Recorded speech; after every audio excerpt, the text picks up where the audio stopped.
Dragon కంట్రీకి భారత్ గట్టిగానే shock ఇచ్చింది. హిందూ మహాసముద్రంలో మాల్దీవుల విషయంలో జోక్యం చేసుకుని ఢిల్లీని ఇరుకున పెట్టాలని కుట్రలు పన్నింది. దీనికి భారత్ గట్టి కౌంటర్ ఇచ్చింది. డ్రాగన్ ఇలాఖా దక్షిణ చైనా సముద్రంలో దెబ్బ కొట్టేందుకు ఢిల్లీ వ్యూహం పన్నింది. అందులో భాగంగా తైవాన్తో బంధాన్ని మరింత పటిష్టం చేసుకుంటోంది.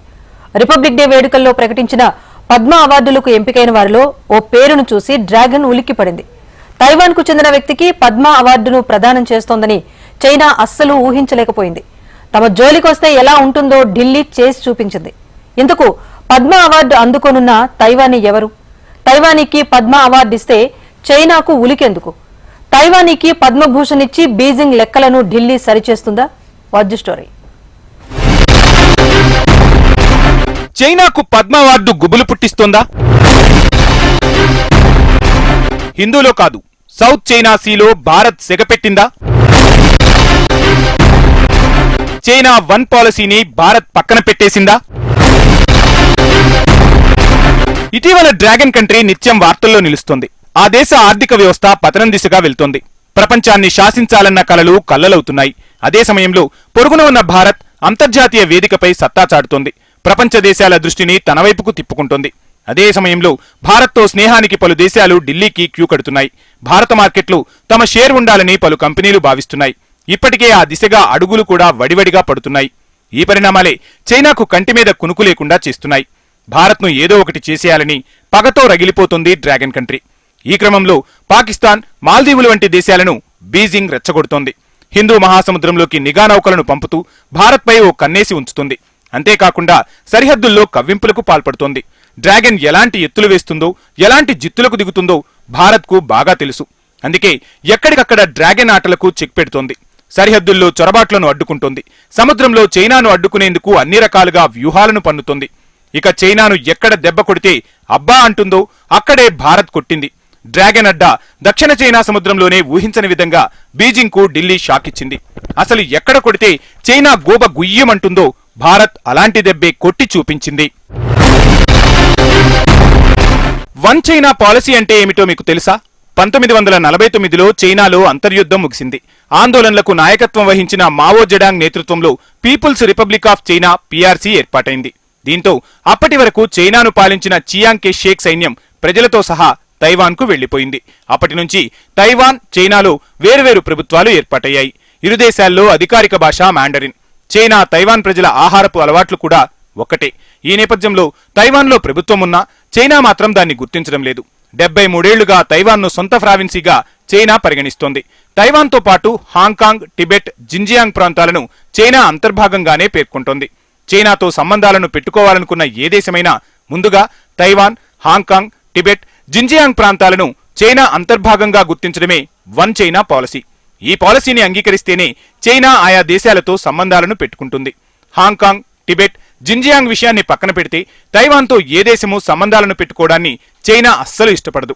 2022లో తైవాన్కు అప్పటి America Congress speaker Nancy Pelosi వెళ్తే చైనా యుద్ధానికి దిగినంత పనిచేసింది. ఇప్పుడు అదే తైవాన్ పౌరుడికి భారత్ అత్యున్నత పురస్కారాన్ని ఢిల్లీ ప్రకటించింది. భారత గణతంత్ర దినోత్సవం అనేది సాంప్రదాయాలకు పెట్టింది పేరు. ఈ క్రమంలోనే ఏటా పద్మ అవార్డులను ప్రకటిస్తారు. ఈ అవార్డు విజేతలను జనవరి 26న రిపబ్లిక్ డే వేడుకల్లో ప్రకటిస్తారు.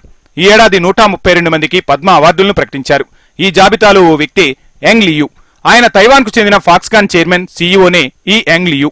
ఆయనకు భారత ప్రభుత్వం పద్మభూషణ్ అవార్డును ప్రకటించింది. భారత్లోనే అత్యున్నత 3వ పౌర పురస్కారం పద్మభూషణ్. భారత పౌర పురస్కారాల్లో అత్యున్నతమైనది భారతరత్న. దీని తర్వాత 2వ స్థానంలో పద్మ విభూషణ్, 3వ స్థానంలో పద్మభూషణ్ అవార్డులు నిలుస్తాయి. యాంగ్ లియుకు ఈ అవార్డు ఇవ్వడమంటే చైనాను కవ్వించడమే. ఈ అవార్డును అందుకుంటున్న తొలి తైవానీ జాతీయుడు యాంగ్ లియునే. లియుకు పద్మ అవార్డును ప్రదానం చేయడం వెనుక 2 విస్తృతమైన విషయాలు మనకు తెలుస్తాయి. నెంబర్ 1, చైనాకు భారత్ స్పష్టమైన సందేశాన్ని పంపుతోంది. తైవాన్ను తమ భూభాగంగా చైనా భావిస్తోంది. అధికారికంగా వన్ చైనా పాలసీని భారత్ గుర్తిస్తోంది. కానీ పొరుగున ఉన్న శ్రీలంక, పాకిస్తాన్, మాల్దీవుల్లో వేలు పెట్టి భారత్ను ఇరుకున పెట్టాలని చైనా యత్నిస్తోంది. అందుకే తైవాన్ విషయంలో భారత్ ఏకంగా కాలు పెడుతోంది. ఇటీవలి కాలంలో వన్ చైనా పాలసీని భారత్ పెద్దగా పట్టించుకోవడం లేదు. అందుకు ప్రత్యక్ష నిదర్శనం తైవాన్ వాణిజ్యమే.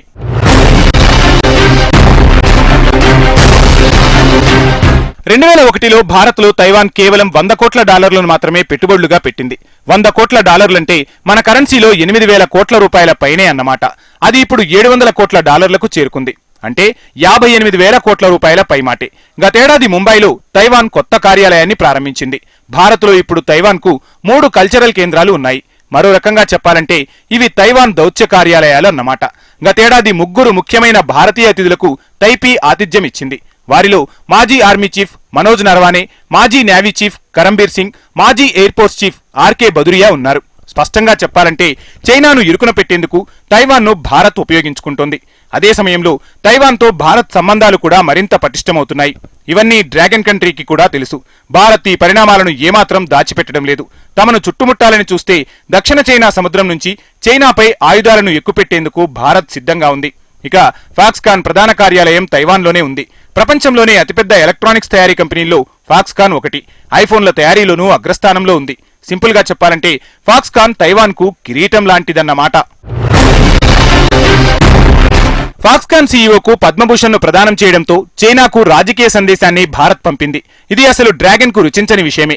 ఇక లియూకు అవార్డు ఇవ్వడం వెనుక వ్యాపార కోణం కూడా దాగి ఉంది. ప్రస్తుతం ఫాక్స్కాన్ ఆదాయంలో ఎక్కువ భాగం చైనా నుంచే వస్తుంది. కానీ ఇప్పుడు ఆ కంపెనీ వైవిధ్యాన్ని కోరుకుంటుంది.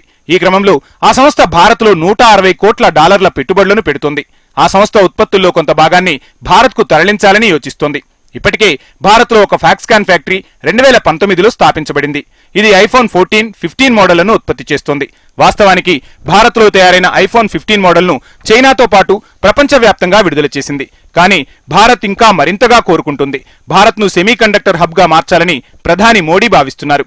అందుకు తైవాన్ కీలకమని ప్రధాని మోడీ ఆలోచన. ప్రపంచంలోనే అతిపెద్ద చిప్ తయారీ సంస్థ TSMC తైవాన్లో ఉంది. దీని తర్వాత పేరు పొందిన ఫాక్స్కాన్ సంస్థనే వాస్తవానికి భారత్లోని వేదాంత గ్రూప్ తో జాయింట్ వెంచర్ లో భాగంగా ఒప్పందం కుదుర్చుకుంది. ఇది 2,000 కోట్ల డాలర్ల డీల్. దురదృష్టవశాత్తు ఆ డీల్ రద్దయింది. ఈ నేపథ్యంలో తైవాన్ వాణిజ్యం తైపీతో సన్నిహిత సంబంధాలను ఢిల్లీ కోరుకుంటుంది. అందుకే యాంగ్ లియూకు పద్మభూషణ్ పురస్కారంతో సత్కరించింది. నిజానికి ప్రపంచ దేశాలను ఆకట్టుకునేందుకు పౌర పురస్కారాలను ఇవ్వడం చక్కటి విధానం. ఇలాంటి విధానాలను పలు దేశాలు ఇప్పటికే అమలు చేస్తున్నాయి. అందుకు మోడీయే ప్రత్యక్ష నిదర్శనం. Saudi Arabia, Russia, UAE, France వంటి పలు దేశాలు అత్యున్నత పౌర పురస్కారాలతో మోడీని సన్మానించాయి. ఇప్పుడు భారత్ కూడా అదే విధానాన్ని అనుసరిస్తుంది. చైనాకు చెక్ పెట్టడంతో పాటు ప్రపంచ దేశాలను ఆకట్టుకునేందుకు భారత్ మరిన్ని అడుగులు వడివడిగా వేస్తోంది.